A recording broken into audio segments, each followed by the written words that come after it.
কিন্তু অবাক করা বিষয় হচ্ছে আমরা আজও জানি না আমাদের আল্লামার মৃত্যু কি স্বাভাবিক হয়েছে নাকি এটা পরিকল্পিত মেডিকেল কিলিং ছিল। এটা যে পরিকল্পিত মেডিকেল কিলিং ছিল এটা ধারণা করার পেছনে অনেক কারণ আছে।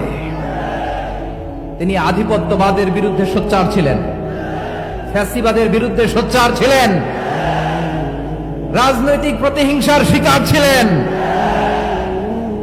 এজন্য এটা মেডিকেল কিলিং হতে পারে এ ধারণা আমরা করতেই পারি। আওয়াজ করে বলেন ঠিক কিনা?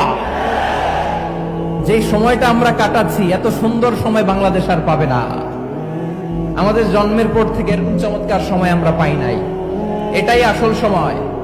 আমরা ইন্টারিম গভর্নমেন্টের কাছে দাবি জানাই, উচ্চতর তদন্ত কমিটি করে এটাকে হত্যাকাণ্ড ছিল নাকি স্বাভাবিক মৃত্যু ছিল এই রিপোর্ট গণমানুষের কাছে প্রচার করে জানাতে হবে। এই দাবির সাথে কি সবাই আপনারা একমত?